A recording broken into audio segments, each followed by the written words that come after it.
Alors la commission verte chez Devolis, c'est un regroupement de personnes qui se retrouvent une fois par semaine pour échanger autour de sujets environnementaux principalement. On peut parler de ce qu'on veut, c'est libre, voilà.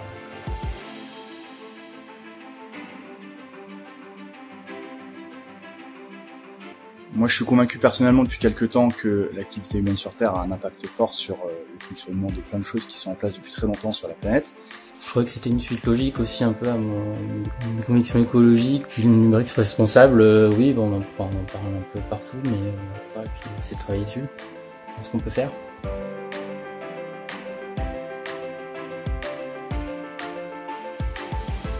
On met en place quelques actions, dont la fresque du numérique que j'anime depuis quelques temps pour la Commission Verte, pour Devolis et pour Safeprint. On a fait une intervention sur qu'est-ce que c'est que le changement climatique, les principales causes de ce changement climatique. Donc l'idée c'était principalement de donner cette photo d'ensemble et générale aux uns et aux autres pour que chacun puisse se l'approprier et travailler sur les axes d'amélioration qui sont très individuels parce qu'on a plus ou moins de facilité les uns les autres à changer telle ou telle partie de notre bilan CO2.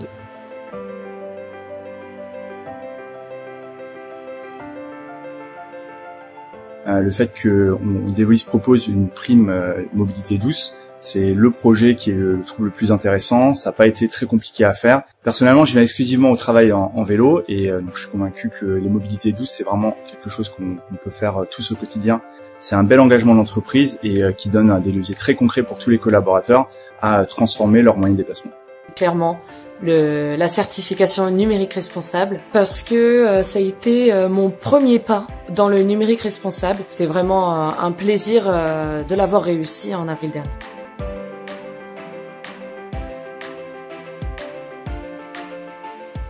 Sur le numérique responsable, le défi c'est qu'en fait c'est tellement vaste.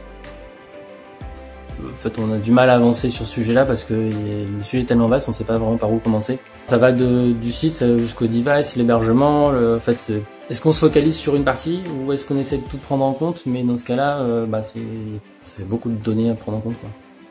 La génération d'aujourd'hui a grandi dans un contexte où les problématiques d'impact environnemental n'étaient pas du tout mises en avant. Et c'est difficile pour les collaborateurs de comprendre qu'il y a un impact et que nos comportements, nos habitudes peuvent poser problème et puissent évoluer. Donc convaincre les personnes d'avoir envie d'évoluer et que ça peut avoir un impact positif pour l'environnement mais aussi pour soi individuellement, ça reste ça le plus gros challenge.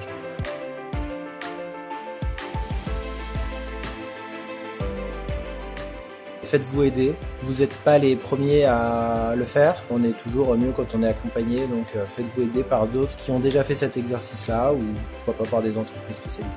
Ne pas hésiter à créer des groupes de même intérêt sur le développement durable, sur l'éthique, créer plein de petits comités pour en parler, convaincre et rallier un maximum de collaborateurs.